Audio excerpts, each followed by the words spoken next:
Alle ayaa waxa uu u sheegay malaa'igtiisa in uu abuuri doono Aadam iyo in uu ka dhigi doono rusul, ambiyo iyo dad wanaagsan. Malaa'igtu waxa ay horay u ogaayeen in bini'aadamka hortiisa la abuuray jinni, kaas oo fasaadiyay dhulka. Alle ayaa waxay weydiiyeen su'aal ay ku ogaanayaan xikmadda ka dambeysa in la abuuro bini'aadamka. Waxa ayna dhaheen: Yaa Rabbi, maxay tahay xikmadda ka dambeysa inaad abuurto kuwan oo uu ka mid yahay mid dhulka fasahaadinaya, dhiigna ku daadinaya? Haddii muraadkaagu uu yahay in lagu caabudo, annaga ayaa ku tasbiixsanayno, kugu mahadcelinayno, kuna weyneyneynno. Alle weyne waxa uu yidhi: Waxaan ogahay waxa aynu idinka ogeyn. Kadib Eebbaweynaha sareeyay waxa uu abuuray Aadam, waxa uuna ku sameeyay gacantiisa. Ruuxda ayuu ku afuufay, waxa uuna noqday bini'aadam ka kooban hilib iyo dhiig. Waxa uuna baray dhammaan magacyada, nimcada caqliga ee uu Alle siiyay Aadam si uu u istaahilo inuu Alle khaliif ugu noqdo dhulka, taasi oo ah weyneyn midii ugu sareysay. Intaas kadib, Alle waxa uu amray malaa'igta in ay u sujuudaan Aadam, sharaf uu sharfayo Aadam. Dhammaantood way u sujuudeen, laakiin Ibliis oo ka mid ahaa jinka oo ku dhex noolaa malaa'igta waa uu diiday in uu u sujuudo Aadam. Waxa uuna iska weyneeyay Allihii weynaa ee keliga ahaa. Alle waxa uu ka soo saaray raxmadiisa, waxa uuna ka dhigay mid la buriyay oo la nacladay. Ibliis waxa ku dhashay nacayb aad u daran oo uu u qaaday Aadam iyo waxa uu dhali doono. Waxa uuna ku dhaartay Alle in uu u qurxin doono wax walba oo xun si ay ugu dhacaan Aadam iyo waxa uu dhalay. Kadib Alle waxa uu feerta Aadam ka abuuray Xawaa, waxa uuna u oggolaaday in ay ku raaxaystaan dhammaan waxa ku sugnaaday jannada ilaa hal geed mooye. وإذ قلنا للملائكة اسجدوا لآدم فسجدوا إلا إبليس أبى واستكبر وكان من الكافرين. وقلنا يا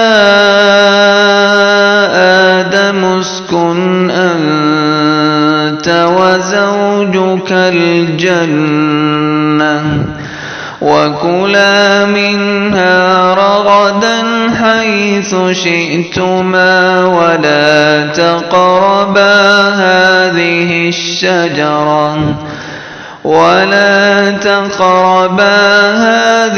الشجرة فتكونا من الظالمين.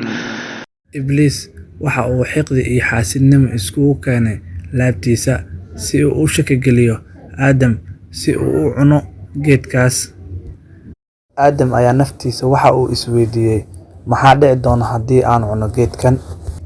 Aadam iyo Xawaaba waxay ilaaween in Ibliis uu yahay cadowgoodii hore. Waxay kaloo ilaaween in Alle uu uga digay inay marnaba u dhowaadaan geedkaas. Aadam ayaa gacantiisa waxa uu u qaaday xaggii iyo geedka, waxa uuna soo jaray mid ka mid ah mirihii geedka, waxa uuna u dhiibay Xawaa.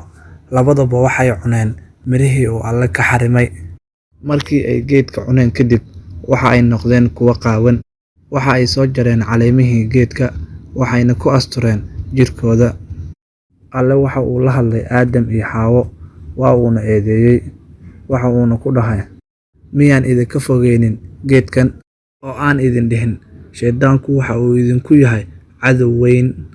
Alle waxa uu ka soo bixiyay Aadam iyo xaaskiisa Xawaa jannada, waxa ayna ku soo dhaceen dhulka, waxa ayna ka shalayeen shalay daran caasinimada ay Alle caasiyeen.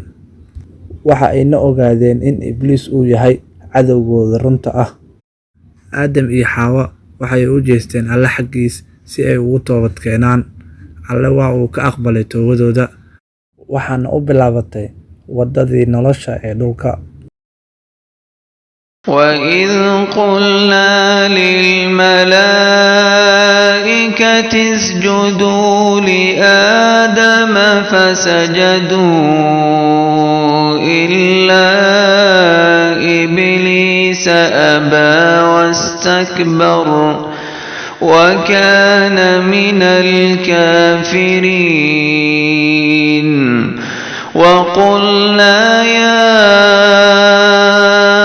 آدم اسكن أنت وزوجك الجنة وكلا منها رغدا حيث شئتما ولا تقربا هذه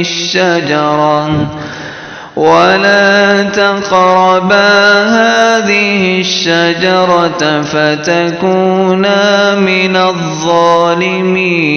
الظالمين فأزلهما الشيطان عنها فأخرجهما مما كانا فيه وقلنا اهبطوا بعضكم لبعض عدو ولكم في الأرض مستقر ومتاع إلى حين فتلقى آدم من ربه كلمات فتاب عليه إنه هو التواب الرحيم. Nabi Aadam calayhi salaam waxaa dhulka ugu dhashay carruur fara badan. Waa uu tarbiyeeyey, waxa uuna u sheegay in nolosha dhulka ay tahay imtixaan loogu talagalay bini'aadamka, iyo in ay waajib ku tahay in ay haystaan hanuunka Alle. Sidoo kale waxa uu u sheegay inay iska jiraan inay Alle u shariig yeelaan iyo in ay caasiyaan ama shaydaan adeecaan. Nabi Aadam calayhi salaam waxa uu aaday xaggii Alle markii uu keenay risaaladii Alle ka socotay. Carruurtiisa waxa uu uga tagay dhulka si ay u camiraan ubadna ugu sii dhalaan.